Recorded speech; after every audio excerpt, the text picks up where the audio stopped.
Putin está cada vez más desesperado tras tantos humillantes fracasos en su guerra contra Ucrania. ¿Debemos temer que haga alguna locura como una guerra nuclear? No, no lo creo. Y no lo cree. Ayer estaba yo viendo una entrevista con el señor que le escribió los discursos durante 20 años.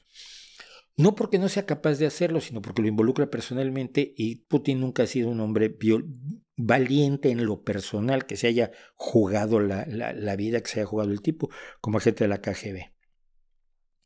Entonces, el escritor de discursos que trabajó 20 años con Vladimir Vladimirovich Putin dice que no es viable. ¿Qué es lo que pasa?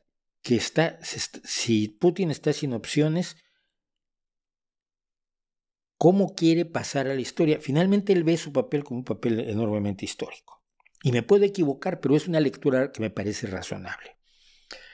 Que su papel histórico sea el hombre que destruyó el mundo, como lo conocemos, que sea el hombre, el primer salvaje que lanzó una guerra, un ataque nuclear.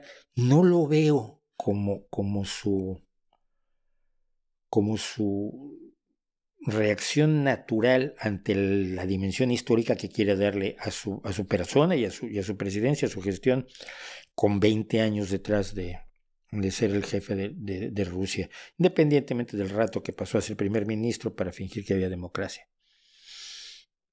Por otro lado, los que están a su alrededor no creo que estén mucho por la labor. Yo te recomiendo que veas el video que hice precisamente sobre Petrov, el hombre que nos salvó la vida porque se negó a responder a lo que parecía un ataque nuclear de Estados Unidos contra la Unión Soviética, porque allí los generales, los oligarcas, los que mandan, los que tienen el dinero, los que tienen el poder más allá de Putin, ¿qué tan dispuestos están a hacerlo? Esta no es una decisión que tome un solo hombre.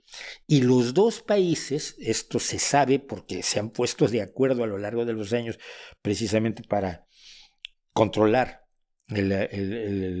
evitar dentro de lo posible una guerra. Los dos países tienen mecanismos que no es un solo hombre, no es como que la gente piensa que el presidente de Estados Unidos tiene el maletín que le llaman la bomba, por cierto, y que no, ¿cómo le llaman?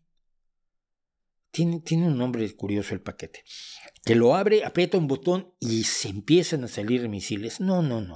Esto es bastante más complicado, es una decisión que se toma junto con el comando militar principal, que se determina cuáles son las bombas que se van a activar, hacia quién, contra quién vas a disparar, porque están apuntando a muchos lugares todas las bombas. Piensa que las de Putin no están todas apuntadas a Washington. Si tú vives en cualquier lugar de Europa, están apuntadas a ti probablemente. Entonces, hay una cadena de mando y un juego de poderes que a mí se me hace muy difícil, no imposible, que Putin inicie una guerra nuclear.